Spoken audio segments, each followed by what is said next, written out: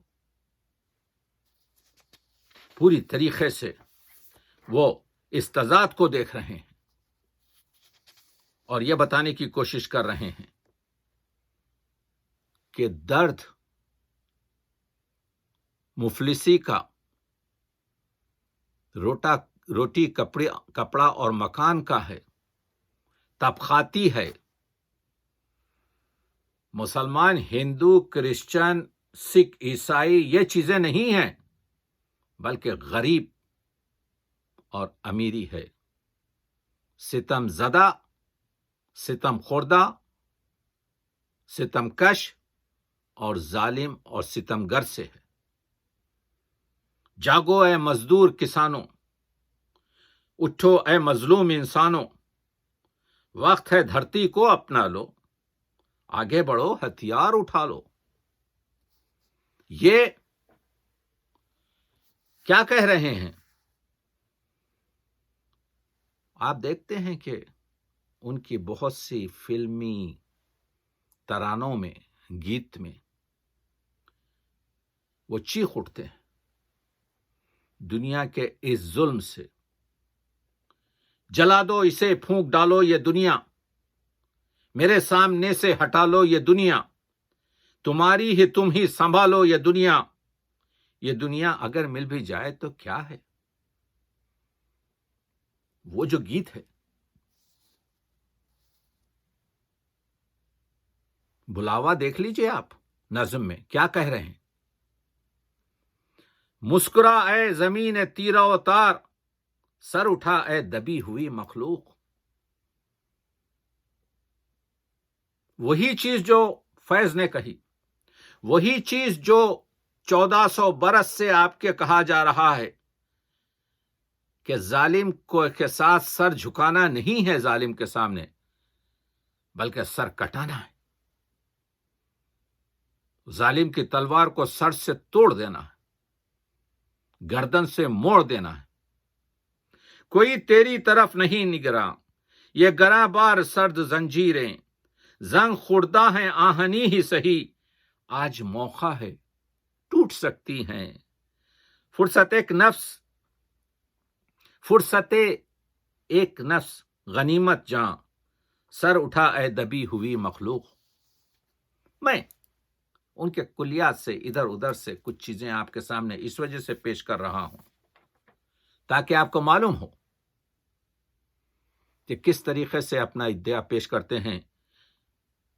وہ جو نظم ہے نوروز، بھوکے زرد گداگر بچے کار کے پیچھے بھاگ رہے ہیں، وقت سے پہلے جاگ اٹھے ہیں، پی بھری آنکھیں سہلائے، سر کے پھوڑوں کو کھجلائے، وہ دیکھو کچھ اور بھی نکلے، جشن مناؤ سال نو کے، نیو ایئر ڈے منایا جا رہا ہے۔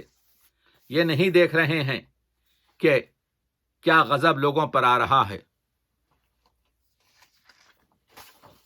ساحر کے پاس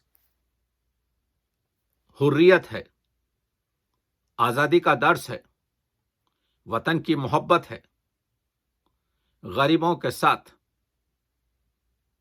سلوک ہے۔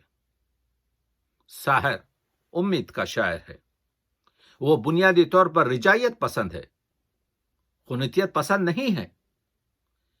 ان کے پاس آنے والا دور جو ہے وہ محبتوں کا، مسرتوں کا، کامیابیوں کا اور کامرانیوں کا آپ کے دور ہے۔ وہ دیکھ لیجئے ان کا پریڈکشن، کیونکہ ان کا جو لہجہ ہے اور ان کا جو یقین ہے کہ اندھیرے مٹ جائیں گے، کچھ اور بڑھ گئے جو اندھیرے تو کیا ہوا، کچھ اور بڑھ گئے جو اندھیرے تو کیا ہوا، مایوس تو نہیں ہیں طلوع سحر سے ہم۔ یاد ہے فیض کا وہ شعر، جلوہ گاہ وصال کی شمع وہ بجھا بھی سکے اگر تو کیا، چاند کو گل کریں تو ہم جانیں۔ وہ فیض تھا، بلا سے ہم نے نہ دیکھا تو اور دیکھیں گے، فروغ گلشن و صوت ہزار کا موسم۔ اور ساحل لدھیانوی کہہ رہا ہے، کچھ اور بڑھ گئے جو اندھیرے تو کیا ہوا، مایوس تو نہیں ہے طلوع سحر سے ہم۔ وہ اپنی نظم، وہ صبح کبھی تو آئے گی۔ کچھ مصرے دیکھیے، لمبی نظم ہے، میں صرف ایک ایک مصرع پڑھ رہا ہوں تاکہ اس کا جس آپ کو مل سکے اس نظم کا اس مختصر وقت میں۔ دولت کے لیے جب عورت کی عصمت کو دولت کے لیے جب عورت کی عصمت کو نہ بیچا جائے گا، ٹوٹیں گے کبھی تو بت آخر دولت کی اجارہ داری کے۔ معصوم لڑکپن جب گندی گلیوں میں بھیک نہ مانگے گا، فاخوں کی چتاؤں پر جس دن انسان نہ جلائے جائیں گے، یہ نرک سے بھی گندی دنیا جب سورگ بنائی جائے گی، جب دھرتی کروٹ بدلے گی، جب قید سے قیدی چھوٹیں گے، دنیا امن اور خوشحالی کے پھولوں سے سجائی جائے گی، اس صبح کو ہم ہی لائیں گے، وہ صبح ہم ہی سے آئے گی، وہ صبح کبھی تو آئے گی۔ دیکھا آپ نے گفتگو جو کر رہے ہیں، یہ عورتوں کو بھی کہہ رہے ہیں، تم میں ہمت ہو تو دنیا سے بغاوت کر دو، تم میں ہمت ہو تو دنیا سے، اگر تو حساب کے جو پرچم بنا لیتی تو اچھا تھا، جو مجاز نے کہا تھا۔ ساحر نے کہا تم میں ہمت ہو تو دنیا سے بغاوت کر دو، ورنہ ماں باپ جہاں کہتے ہیں شادی کر لو۔ وہی طریقہ غالب کے عاشق تھے، یہ ایوارڈ دیے گئے، لیکن حق گفتنی ہمیشہ ساحر نے کی۔ لوگ جو ساحر کی زندگی سے واقف ہوتے ہیں کہ ساحر لکھپتی بھی ہو گئے، لیکن وہ اپنے دوستوں کو، بلکہ بہت سے لوگوں کو، کسی کو ٹریٹمنٹ کے لیے امریکہ بھیج رہے ہیں، کسی کی آپ کی مدد کر رہے ہیں، خاموشی سے کام چل رہا ہے۔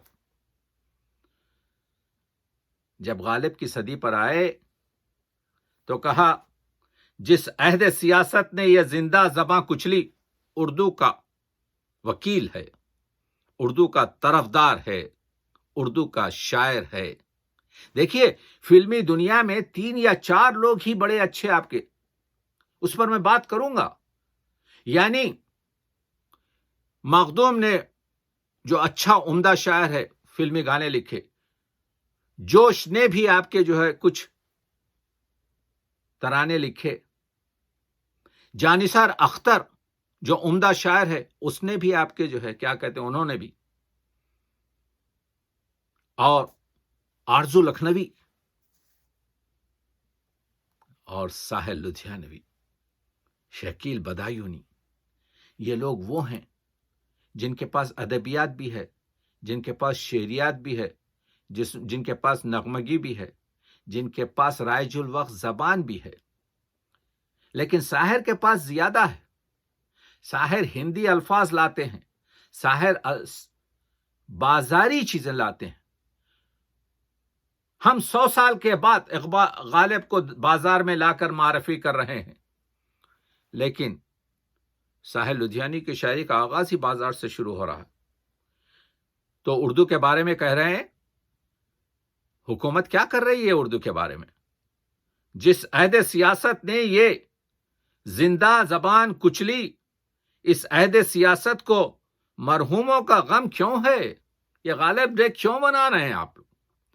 اس عہد سیاست کو مرحوموں کا غم کیوں ہے؟ غالب جسے کہتے ہیں اردو ہی کا شاعر تھا، جب ہر جگہ ملک میں غالب غالب غالب غالب کے ڈے منائے گئے تو ساحل لدھیانوی نے کہا جس عہد سیاست نے یہ زندہ زباں کچلی اس عہد سیاست کو مرحوموں کا غم کیوں ہے؟ غالب جسے کہتے ہیں اردو ہی کا شاعر تھا، اردو پہ ستم ڈھا کر غالب پہ کرم کیوں ہے؟ اردو پہ ستم ڈھا کر غالب پہ کرم کیوں ہے؟ اور ایک دو شعر دیکھیے، 21 برس گزرے آزادی کامل کو، تب جا کے کہیں ہم کو غالب کا خیال آیا۔ 21 برس، یہ وہ شخص کہہ رہا ہے جو پدم شری ہے، یہ وہ شخص کہہ رہا ہے جس کو کہا گیا کہ ماسٹر آف پیس، یہ وہ شخص ہے جو ایگزیکیوٹیو آپ کے جو ہے مجسٹریٹ ہے، یہ شخص وہ ہے جو دونوں ملکوں کو آپ کے جو لڑتے ہیں تو دونوں ملکوں کے شریف لوگوں کو للکارتا ہے، جو جنگ کی آگ کو دبانا چاہتا ہے، جو خوبصورت نظم پنڈت نہرو پر لکھتا ہے۔ 21 برس گزرے آزادی کامل کو، تب جا کے کہیں ہم کو غالب کا خیال آیا، تربت ہے کہاں اس کی، مسکن تھا کہاں اس کا، اب اپنے سخن پرور ذہنوں میں سوال آیا۔ اب جا کے لوگ سمجھ رہے ہیں۔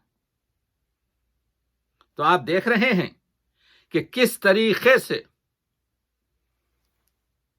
ساحر نے اپنی گفتگو کو جاری رکھا ہے، کیونکہ وہ امید کا شاعر ہے۔ جب فسادات ہوئے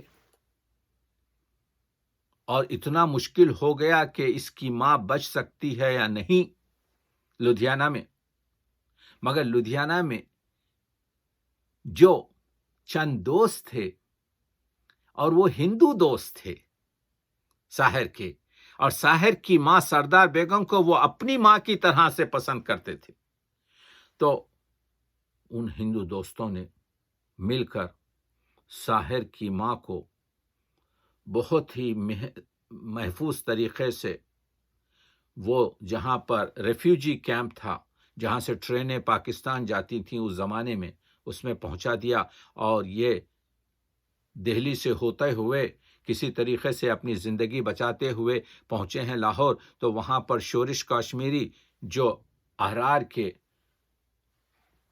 پریزیڈنٹ تھے، ان کے گھر میں ان کی ماں کو انہوں نے پناہ دی تھی۔ تو اس زمانے میں ایک نظم لکھی آج کے نام پر، اپنا تعارف کرا رہے ہیں، تم جانتے ہو میں کون ہوں؟ میں وہی ہوں، میں تمہارا مغنی نغمہ نہیں ہوں، اور نغمے کی تخلیق کا ساز و ساما ساتھیو آج تم نے بھسم کر دیا ہے، اور میں اپنا ٹوٹا ہوا ساز تھامے سرد لاشوں کے انبار کو تک رہا ہوں۔ میرے بربت کے سینے میں نغموں کا دم گھٹ گیا ہے۔ یہ نظم آج پڑھنے کے قابل ہے، اور اس کے بعد سے شاعر کہہ رہا ہے اپنے نغموں کی جھولی پسارے در بدر پھر رہا ہوں، مجھ کو امن اور تہذیب کی بھیک دو، میرے گیتوں کی لے، میرا سر میری نئے، میرے مجروح ہونٹوں کو پھر سونپ دو۔ ساتھیو میں نے برسوں تمہارے لیے انقلاب اور بغاوت کے نغمے الاپے، اب نہیں کروں گا۔ یہ ہے ساحل لدھیانوی۔ تو آپ دیکھ رہے ہیں کہ کس طریقے سے آگے بڑھ رہے ہیں، اور ان کے پاس مذہبیت نہیں ہے، وہ تہذیب کے پروردہ ہیں۔ وہ جس زبان میں بات کرتے ہیں اس زبان میں ہر قسم کا لفظ شامل ہے جو عوامی ہے، ہندی کے رسیلے شبد بھی ہیں۔ اگرچہ کہ جب وہ ایف اے پڑھ رہے تھے تو انہوں نے اپنے جو سبجیکٹ لیے تھے اس میں فلسفہ اور فارسی تھا، اور ان کی پرچھائیاں والی جو طویل نظم ہے اس میں آپ کو وہ منظر کشی میں وہ خوبصورت الفاظ بھی ملیں گے، ان کے پاس بھجن بھی ملیں گے،